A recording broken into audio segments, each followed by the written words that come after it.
Ei, pessoal, tudo certo? Hoje eu trago para vocês uma seleção especial de histórias que vão mexer com a sua cabeça, daquelas que grudam na memória e não saem tão cedo. A maioria vem de um fórum antigo do Reddit, mas tem também algumas que eu garimpei por aí, quase como pérolas escondidas na lama da internet. São relatos que vão do fascinante ao aterrorizante, do intrigante ao sobrenatural, exatamente daquele jeito que vocês adoram. Então se acomodem, peguem aquele pacote de salgadinho que está guardado há semanas, e não esqueçam de se inscrever no canal e no Telegram, porque por lá eu solto histórias exclusivas que não entram nos vídeos. Agora preparem-se, essa viagem vai ser intensa. Era uma noite como outra qualquer quando, aos 13 anos, tive minha primeira menstruação. Mas o que veio depois não tinha nada de comum. Sempre durmo de lado, é um hábito que nunca quebrei, mas naquela madrugada, sem explicação, acordei de costas. O sonho era vivo, eu sentada em uma cadeira balançando para trás nas pernas traseiras até o momento em que o equilíbrio se perdeu e comecei a cair em um abismo sem fim.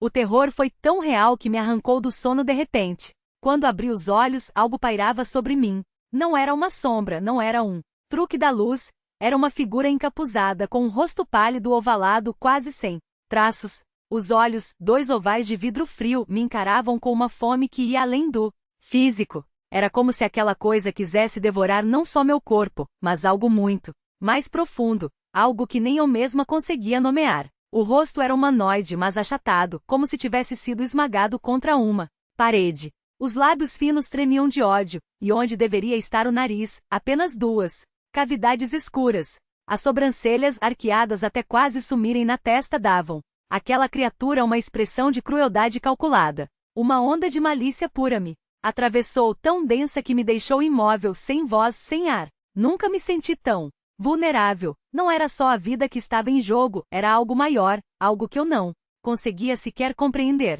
Tentei gritar, me mexer, respirar, mas estava presa em meu próprio corpo, refém daquele olhar que me esmagava. Até que, com um esforço sobre-humano, consegui emitir um gemido fraco.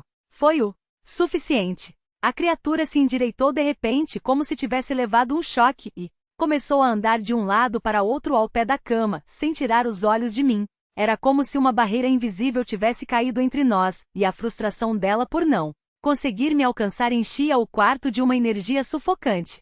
Ela se movia como um predador enjaulado, alto demais, quase tocando o teto, magro a ponto de parecer feito de sombras, envolto em um manto preto que escondia tudo menos aquele rosto de pesadelo. Foi então que percebi, ela não estava flutuando.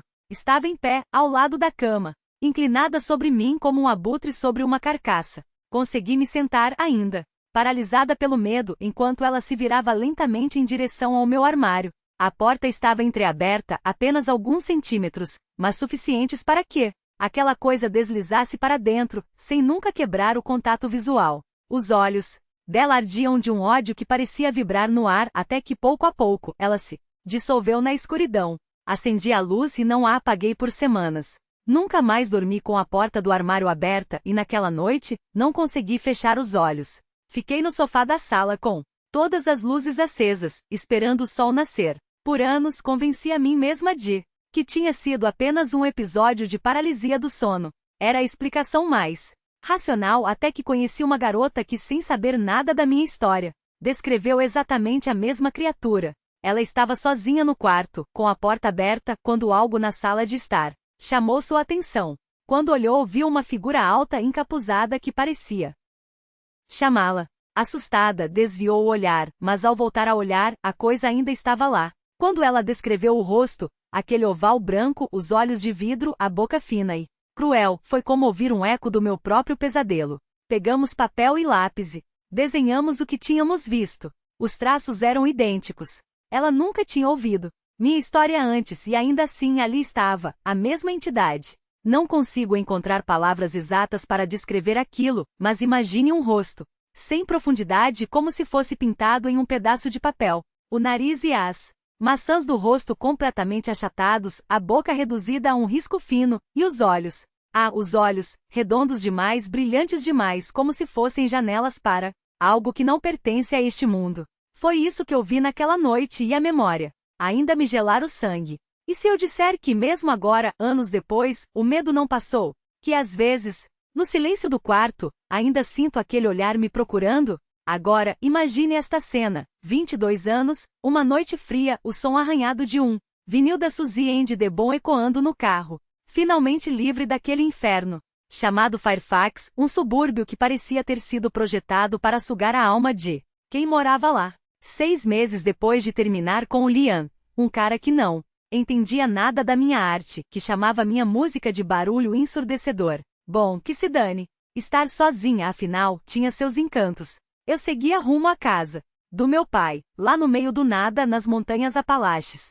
Lindas, sim, mas com uma aura de algo antigo. Algo que observava.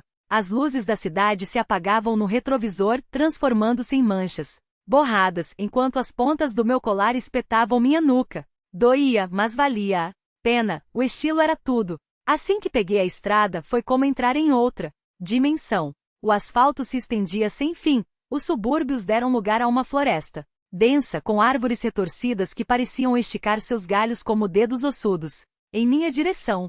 Jurava que via movimentos entre as sombras, figuras altas demais, magras demais. Paranoia? Talvez. Ou talvez não. O sinal do celular morreu.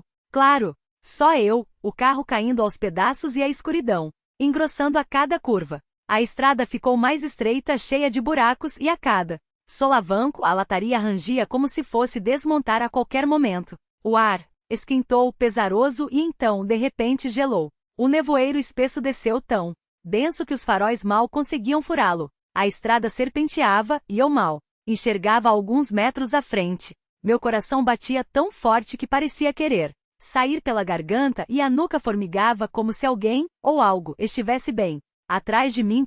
Foi então que vi, à distância, um ponto de luz. No início pensei ser uma casa, um sinal de vida. Mas aquele clarão se movia de forma estranha, não como uma construção, não como um carro. Quando me aproximei, percebi, era uma lanterna, segura por uma figura alta encapuzada no meio da estrada.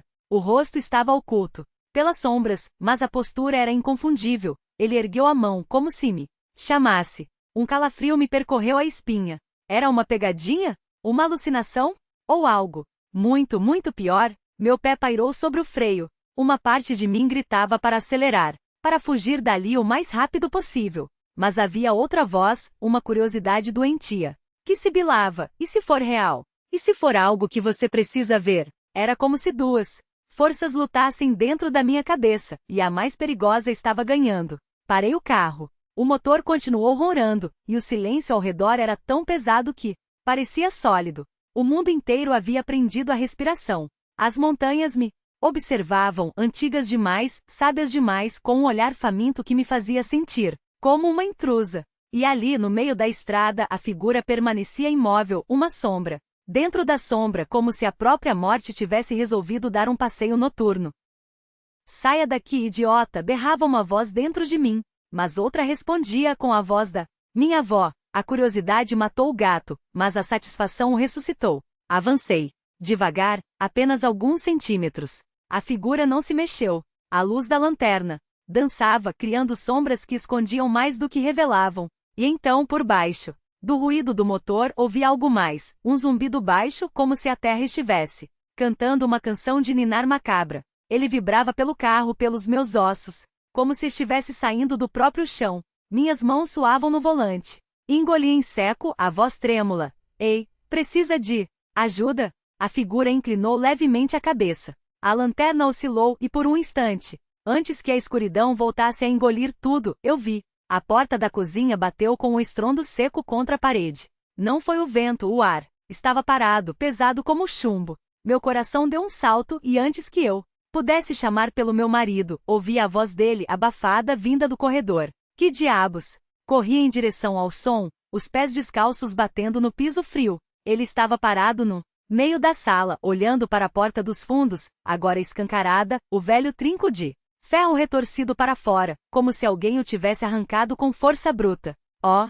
Cheiro de terra úmida e algo mais, algo podre, invadiu minhas narinas. Você abriu isso? Perguntei, já sabendo a resposta. Meu marido negou com a cabeça, os olhos fixos na fechadura. O chaveiro ainda pendia na porta, a chave antiga e enferrujada no lugar intacta. Mas o trinco, aquilo Não se partia sozinho. Não sem um machado. Não sem mãos. As cachorras estão quietas demais, ele murmurou. Era verdade.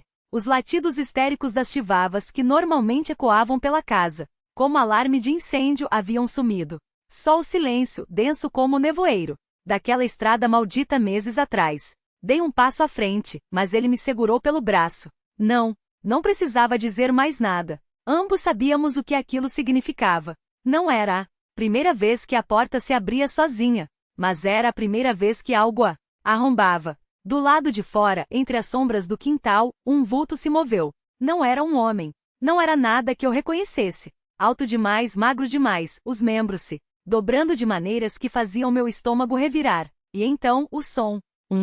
Arrastar úmido, como carne sendo puxada sobre pedra. As chivavas começaram a uivar, não de medo, mas de dor. Meu marido correu para a porta da frente, gritando os nomes delas. Eu fiquei paralisada, olhando para a coisa que agora se erguia no limiar da cozinha, bloqueando a luz da lua. Não tinha rosto. Ou melhor, tinha, mas estava errado. Como se alguém tivesse amassado a carne e os ossos e tentado colar de volta no lugar. E os olhos? Deus, os olhos eram piores que a escuridão daquela estrada. Eles brilhavam. Não. Como reflexo. Como se tivessem fome. Um rosnado baixo vibrou no peito da coisa. Não era um animal. Era o som de uma voz. Humana distorcida, esticada até o limite do reconhecível. E então ela falou. Vocês não deveriam ter voltado. A voz era minha. E do meu marido. E de alguém mais, uma sobreposição de eco que doía nos ossos. As chivavas pararam de uivar. Silêncio. Meu marido voltou correndo, o rosto pálido como cera. Elas sumiram. Não precisava perguntar como. Sabíamos. A porta dos fundos se fechou sozinha com um estalo seco. O trinco, antes retorcido, agora estava no lugar intacto, como se nada tivesse acontecido. Mas o cheiro ainda estava lá. E o vesper, quase imperceptível, saindo das paredes. A gente gosta de cães. A chave girou na fechadura com um clique metálico, e por um segundo achei que fosse meu marido voltando. Mas no instante seguinte, ele entrou pela porta da cozinha, as chivavas nos calcanhares, e me olhou com uma expressão entre confuso e irritado. Por que me tranquei do lado de fora? Nunca soubemos explicar. Depois daquele dia, passamos a deixar a chave em cima da prateleira como uma oferta silenciosa. A porta nunca mais se abriu sozinha. Do sofá da sala, o ângulo de visão era perfeito. À direita, o corredor curto que levava à cozinha. À esquerda, a parede que escondia o banheiro. Quando a luz lá dentro acendia e iluminava tudo, o corredor, parte da sala de jantar, os quadros tortos nas paredes. Só que ninguém estava no banheiro. A luz acendia e apagava sozinha, como se alguém brincasse com o interruptor. Chamamos eletricistas antes de comprar a casa. Chamamos de novo um ano depois. Eles reviraram as caixas de distribuição. Testaram cada fio, encolheram os ombros. A instalação está impecável. No fim, passamos a pedir em voz alta, como se conversássemos com uma criança. Teimosa. Apaga a luz, por favor. E a luz se apagava. Mas não eram só as luzes. Todos nós, eu, meu marido, os visitantes, até meu filho e minha nora, sentíamos dedos invisíveis cutucando-nos à noite. Não era dolorido. Apenas insistente. Como se uma criança pequena, impaciente, tentasse chamar atenção a qualquer custo. O mesmo acontecia no porão, a qualquer hora. Uma vez, desci as escadas e o vi, meu marido, de costas para mim, absorto em algum concerto. Fones nos ouvidos. Toquei seu ombro. Nenhuma reação. Toquei de novo. Nada. Na terceira vez, ele se virou com um sobressalto, o punho erguido para me acertar. Caralho, Maria. Seu peito arfava. Alguém vem cutucando minhas costas há uma hora. Às vezes vinham batidas de baixo, como se alguém martelasse pregos na madeira. À noite, ouvíamos passos subindo a escada do porão em disparada, parando bem na frente da porta, e então descendo devagar, degrau por degrau, como se quem quer que fosse estivesse escolhendo o momento de voltar. O porão não tinha outra saída. E nunca havia ninguém lá. Mas o pior foi quando a vi. Eu e uma colega de trabalho combinamos de dividir as caronas para economizar gasolina. Naquele dia, era minha vez de dirigir. Dezembro, 6 da manhã, escuro. Como breu. Liguei o carro para esquecer, voltei para dentro verificar as chivavas. Trancar as portas, apagar as luzes. O último cômodo era a lavanderia. A luz externa estava acesa para minha colega, mas o reflexo na porta de vidro temperado ofuscava tudo. Dei um passo à frente e a apaguei. Foi então que ela apareceu no meu reflexo. Uma mulher, uns 10 centímetros mais alta que eu, de ombros largos e cabelos cacheados que emolduravam o rosto em desordem. Vestia algo claro, um roupão, talvez azul pálido, e ficava imóvel atrás de mim, como se esperasse que eu a notasse. Não vi seu rosto. Estava na sombra. Contei 3 segundos antes de me virar. Não havia ninguém. Meu marido e eu repetimos aquele gesto dezenas de vezes, tentando reproduzir a ilusão de ótica. Medimos ângulos, testamos a luz, encostamos na parede onde ela deveria estar. Nada. Apenas o vazio onde o vidro refletia apenas a parede nua. Era a primeira vez que eu via algo. Mas não seria a última. Agora, deixe-me contar sobre a casa do meu pai, a primeira casa onde mori. Construída sobre um cemitério esquecido. Lá, as coisas eram diferentes. Não eram apenas ruídos ou sombras. Era como se o passado respirasse entre as paredes. Havia uma regra, o silêncio atraía eles. Se a casa ficava quieta demais, não importava se às 9 da noite ou às 4 da manhã, o armário do meu quarto se abria sozinho, devagar, como se alguém empurrasse a porta por dentro. Meu pai instalou um trinco externo. Tranquei o armário 2 vezes. Nas 2 noites, acordei com o som de um choro abafado, agudo, exatamente como o de um menino pequeno. Na terceira, deixei a luz do armário acesa. E nunca mais ouvi nada. Anos depois, quando voltei para visitar meu pai, soube que sua nova namorada havia colocado as filhas dela no meu antigo quarto. Meu marido e eu ficamos lá uma noite. Ele tentou, no escuro, segurar a porta do armário fechada. Lutou contra algo invisível, até desistir e ir dormir no sofá da sala. Ela era vista de relance, uma mulher de vestido antigo, cabelos castanho claros, presos em um coque severo, mangas compridas até os punhos como das pioneiras, que cruzaram estas terras há séculos. 3 meninas diferentes, incluindo eu, contamos a mesma história. Quando estávamos doentes, alguém vinha à noite. Sentava na beira da cama, passava uma mão fria na testa, sussurrava coisas que não dá para repetir, e depois deitava ao nosso lado, balançando-nos até dormirmos. Pelas manhãs, nenhum adulto sabia que havíamos passado mal. Uma vez, enquanto lia na cama, levantei os olhos sem querer e o vi no espelho. Um homem de uns 50 anos, roupas poídas como as dos retratos da Grande Depressão, olhando para mim com uma tristeza que parecia pesar toneladas. Quando me virei, não havia ninguém. Sua descrição bate com a do meu avô, meu pai confirmou anos depois, folheando álbuns amarelecidos. E então havia aquele que andava pelo córrego. Desde a primeira noite naquela casa, ele aparecia no crepúsculo. Um homem baixo, corpulento, calça escura e camiseta branca, caminhando ao longo da água que cortava nosso terreno. Ia até onde o córrego sumia debaixo da estrada, e voltava. Todos nós o víamos, eu, minha meia-irmã, minha tia, cada primo que passava a noite lá. Em 2008, já morando longe, a noiva do meu pai confessou que tinha medo dele. Deve ser o vizinho, meu pai riu, abrindo um álbum de fotos. Ela apontou para uma imagem desbotada. Esse é o seu vizinho do córrego. Meu pai empalideceu.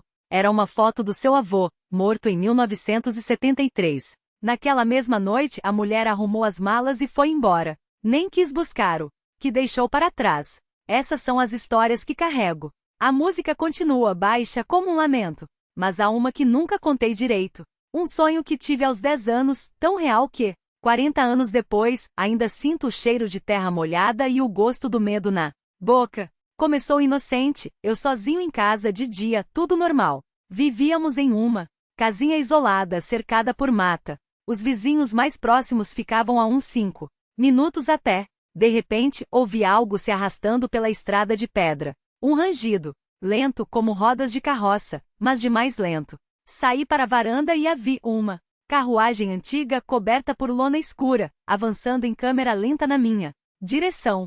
Não sei porquê, mas um pânico gelado subiu pela minha espinha. Corri para dentro, tranquei todas as portas, desci ao porão. Lá havia uma janelinha, gradeada, que dava para o quintal. A carruagem parou. Justamente quando cheguei perto do vidro, um homem de cartola e casaco preto desceu. Ficou imóvel, olhando direto para mim, como se soubesse que eu estava ali, escondido atrás da grade. Então, devagar, foi até a traseira da carruagem e puxou a lona. Dentro, corpos pendurados por cordas no teto, pernas balançando, rostos inchados, lívidos. Pensei que estavam mortos.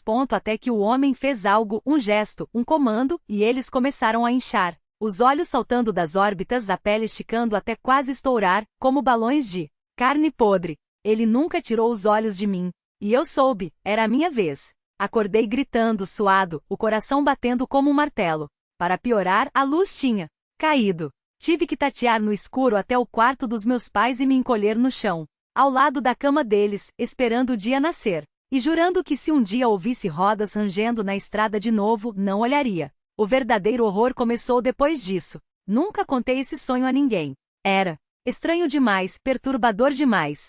Mas há alguns anos, numa daquelas conversas de família sobre pesadelos, resolvi que depois de uma década já podia dividir. Comecei a relatar, pulando detalhes para encurtar. Quando cheguei na parte da carroça, minha irmã mais nova me olhou com uma expressão esquisita e perguntou: aquele homem, ele estava de cartola? Começamos a comparar os detalhes. E descobrimos que tivemos o mesmo sonho. Até hoje não entendo como. Talvez um de nós tenha contado sem se lembrar, ou ela absorveu sem perceber. Mas juro, nunca falei sobre aquilo com ninguém. Era absurdo. Demais. Mesmo agora, só de lembrar, sinto um calafrio. E sim, ainda é o pior pesadelo da minha vida. Foi no verão de 2007, junho ou julho. Eu tinha 17 anos. Conhecia bem a floresta, mas ainda era jovem e confiante demais. Minha família tinha uma cabana no noroeste de Wisconsin. Passava todos os verões lá e sabia cada trilha como a palma da mão.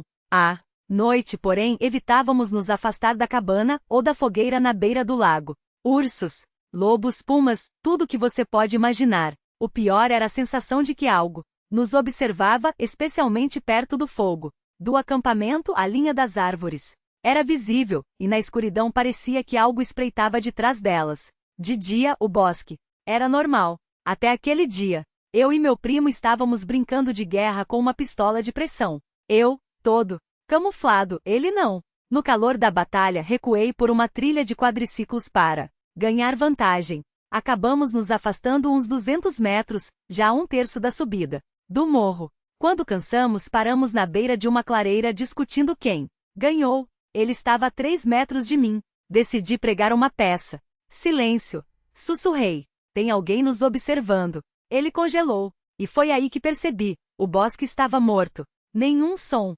Nenhum pássaro. Nenhum vento. Uma onda de medo me percorreu enquanto eu escaneava as árvores, girando lentamente. Então vi. Algo se movia entre os troncos. Respirando pesado. Olhando fixamente para o meu primo. Não espere que você acredite, mas aquilo não era um lobo. Pelo menos não como deveria ser. Era uma fera do tamanho de um urso negro, uns 140 quilos no mínimo. Mas estava em pé, agachado atrás de uma árvore. E o que deveria ser uma pata? Não era. Era uma mão com garras cravada na casca. Pelagem ruivo escura. Temos que sair daqui, murmurei. No segundo seguinte, meu primo já corria morro abaixo. Olhei para trás. A criatura se virou para nós, deu alguns passos nas duas patas, depois, não tenho certeza, parece que caiu de 4. Saí disparado atrás do meu primo. A coisa vinha atrás, quebrando galhos e parecia estar quase nos alcançando, até parar abruptamente. Quando saímos da floresta e corremos para a cabana, o que mais me chocou foi o tamanho.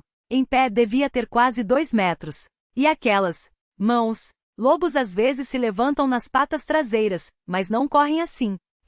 Nenhum lobo chega a esse tamanho. Ursos negros andam eretos, mas de forma desajeitada, nada parecido com aquilo. A descrição mais próxima soa ridícula. Mas um lobisomem. Ou um dogma, se você conhece as lendas. Ainda não entendo o que foi. Mas aconteceu há poucos meses e não sai da minha cabeça. De todas as coisas estranhas que vivi, essa é a pior. Minha mãe e eu fomos caminhar pela trilha do Grande Morro. Era nosso percurso habitual. 3 quilômetros da estrada até a base, depois a subida até a trilha circular no topo. Pouco menos de 1 quilômetro de volta. Somos locais e sempre soubemos que as pessoas se perdem ali, embora não haja outras trilhas. É um conhecimento restrito. A 15 quilômetros dali. Ninguém nem ouviu falar nisso. Já havíamos feito aquele trajeto dezenas de vezes, geralmente com os cachorros. Mas, naquele dia éramos só nós duas. E nunca nos perdemos antes. Andamos não sei quanto tempo quando notei algo errado. O sol não se movia. Na trilha circular, ele deveria mudar de posição conforme caminhávamos. E pelo tempo, já Deveríamos estar descendo, mas a trilha continuava reta. Sempre me orientei pelo sol e pela natureza, mas aquele trecho não me era familiar. E pior, fazíamos minutos de silêncio. Foi quando tirei o celular, 14h37. Nenhum sinal. Lá sempre tinha cobertura. Saímos às 11h. Naquele momento um arrepio me percorreu. A caminhada nunca levava mais de 1h30, ida e volta. O sol deveria estar a pino, mas estava baixo, como se fosse final de tarde. Anotei a hora porque quando me virei para minha mãe, ela olhava através de mim. Literalmente 3 minutos parada, encarando o vazio à sua esquerda, como se eu tivesse desaparecido. Às 14h40, ela acordou. Eu já tinha recuado, tentando chamá-la em vão. Mãe, mãe. Sacudi seu ombro rígido, e mesmo aos 20 anos, senti o pânico infantil tomar conta. Ela se virou e disse, com uma voz que não era dela, acho que os fados nos pegaram. Precisamos seguir. Fados? Na nossa família não eram fadas boas. Eram aqueles seres das histórias da minha avó, os que enganam viajantes e roubam crianças. Levantei e segui, quase correndo para acompanhar seus passos bruscos. Por que ela disse isso? Que horas estão marcando no seu relógio? Perguntei. Ela usava um mecânico de pilha. Levantou o pulso e baixou a mão. Olhou de novo. Isso não faz sentido. Balancei a cabeça. Vamos. Andamos por um bosque que não reconhecia, sem curvas, sem descidas, como se a trilha nunca terminasse. Foi quando percebi que estava ruim. Minha mãe, sempre calma, impassível, começou a ficar nervosa. E quando ela fica nervosa, fica furiosa. Parou, ergueu seus olhos ciganos, aqueles que sempre enxergam tudo, e falou. Para o vazio, como se houvesse alguém ali. Quem está brincando conosco? Devolva. A gente. A resposta não foi um som. Foi um riso. Baixo. Úmido. Vindo de trás. Nos viramos e de repente estávamos no topo do morro, numa bifurcação onde a trilha se divide para esquerda e direita. Não me lembrava de ter escolhido um caminho. Geralmente discutíamos isso. De mais calma, descemos até a saída e chegamos ao carro estacionado perto de uma igreja antiga e seu cemitério. 17h12 no relógio do painel. Pelo cálculo, deveríamos ter voltado às 12h45 se tivéssemos seguido o trajeto normal. Ou por volta das 16h, se considerássemos as 14h45 dos nossos relógios. Perdemos 5 horas. Já vi coisas estranhas. Mas isso foi uma das piores. Não era só medo. Não estava sozinha. Era um caminho que eu conhecia, um dia. Como outro qualquer. Para onde foram aquelas 5 horas? Onde estava aquele bosque? Pergunta sem resposta, ecoando na cabeça como um zumbido que não passa. Voltei lá sozinha semanas depois, para testar se aconteceria de novo. Nada. O relógio não mentiu, o sol não se perdeu, e o ar cheirava apenas a terra e folhas secas. Como se aquele dia nunca tivesse existido. Mas agora, deixemos as minhas histórias de lado. Hoje temos 2 relatos de quem, assim como eu, esbarrou no que não deveria existir. Agradeço aos usuários Seika Yanara e Sam por compartilharem suas experiências. E se você também tem uma história que arrepia a espinha, mande nos comentários ou pelo Telegram, como está nas instruções fixadas. Vamos à primeira. Música. Pode parecer absurdo, mas não menos aterrorizante. Moro em uma vila onde, a 100 metros da minha casa, começa a floresta. Do outro lado, um campo vasto, aberto, onde o vento cortante não esconde nada. Foi lá na primavera passada que algo errado aconteceu. 4 vacas desapareceram sem deixar rastro. Não eram nossas, mas todo o vilarejo se mobilizou para procurá-las. As crianças andavam nelas, os adultos compravam o leite dos donos. 4 dias depois, as encontraram mortas. A primeira hipótese foram lobos, os restos diziam, tinham sido devorados por raposas e chacais. Nada de anormal. Suspiramos, seguimos em frente. No verão, eu e uma amiga passeávamos por aquele mesmo campo quando algo se moveu na beira do mato. Tensas, pensamos em lobos e nos apressamos para longe. Mas foi em uma noite abafada, quase sem vento, que tudo mudou. Não conseguíamos dormir, então acendemos uma fogueira no quintal para assar marshmallows. Mal começamos, um farfalhar veio dos arbustos. Trocáramos olhares. Rimos, deviam ser ratos ou os gatos da vizinhança. Os nossos dormiam em casa, encolhidos no sofá. Por volta das 2 da manhã, as coisas pioraram. As balanças do parque infantil rangiam, balançando sozinhas. O vento, pensei, mas Aquelas cadeiras de metal pesado não se mexiam nem com rajadas fortes. Subimos no muro e vimos. Elas se moviam, sim, em um ritmo lento deliberado. O ar estava parado. Foi então que distinguimos uma silhueta no escuro. Algo ou alguém estava sentado lá, olhando diretamente para nós. A luz fraca dos postes pareceu um animal, mas de uma forma que gelou o sangue. Fizemos o sinal da cruz, apagamos o fogo em pânico e corremos para dentro de casa como nunca antes. Trancamos portas, fechamos cortinas, trouxemos os gatos para perto. Dizem que o mal teme bichos na vila. Espalhamos cruzes pelos cômodos e não fechamos os olhos até o amanhecer. Já faz um ano.